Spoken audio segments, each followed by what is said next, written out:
Welcome to the Rare Wellness Podcast. Pressures of this modern life, society, and world often steer us to unhealthy lifestyles where wellness is a rare treasure hidden in a maze of daily challenges. In this podcast, we will illuminate uncommon pathways to health and vitality, exploring cutting-edge ideas in regenerative, longevity, and performance medicine, all delivered in bite-sized segments of 5 minutes for less. I'm your host, Dr. Jamie Lewis, and today we're going to be asking the question, can GLP-1s improve inflammation and pain? And I'm joined again with our special guest, Dr. Howard Grattan. Thank you, Dr. Lewis.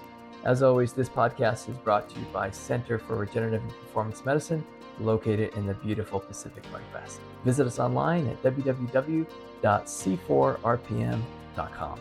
Before we begin, a quick disclaimer. This podcast is for educational purposes only and not intended as medical advice. Always consult a qualified healthcare professional for any medical concerns or treatments.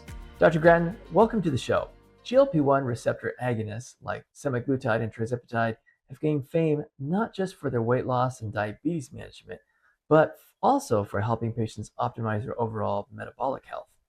But what's really exciting, and what we're talking about today, is an emerging role in reducing systemic inflammation and potentially even pain. Thanks for having me again. You're right. GLP-1 medications are transforming more than just glucose and weight. A 2025 article in Rheumatology highlighted that these agents significantly lower inflammatory markers like CRP, IL-6, and TNF-alpha. These are the same inflammatory pathways involved in many chronic pain conditions. And that makes sense. When we start patients on GLP-1 medications as part of a pre-optimization plan before a regenerative medicine procedure, we often see reduced pain levels even before we see big changes in metabolic or body composition. It's not just about losing weight, it's about quieting down that systemic inflammation that can sensitize the nervous system and perpetuate pain. Yes, chronic pain is often more about inflammatory signaling than pure mechanical damage. And what's remarkable is that studies like the ones in Frontiers in Immunology and Diabetes Therapy show that GLP-1 receptor agonists reduce inflammatory markers independent of weight loss. Which is key because many of our patients struggling with pain also have insulin resistance, visceral adiposity, and metabolic syndrome, even if they don't always look unhealthy by the body mass index alone. Right. Poor metabolic health creates this low-grade inflammatory state that amplifies pain perception.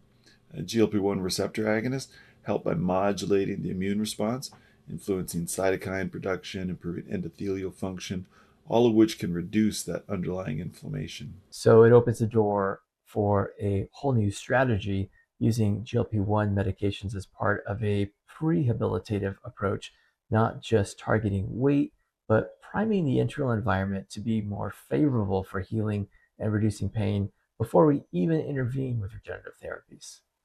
It's an exciting shift in thinking, and while we're still learning, early clinical experience and emerging literature suggests that GLP-1 therapies could become a key adjuvant in comprehensive pain and regenerative medicine strategies. Yeah, thank you guys for joining us today on the Rare Wellness Podcast. If you found value in today's episode or learned something new, please subscribe, leave a review, and share this podcast with a friend. Your support helps us to continue to provide free content to empower you on your journey to better health. This is Dr. Jamie Lewis reminding you that your body holds an incredible potential to heal, thrive, and perform. Sometimes it just needs the right tools to unlock its full potential and help you live your best life now. We'll see you next time.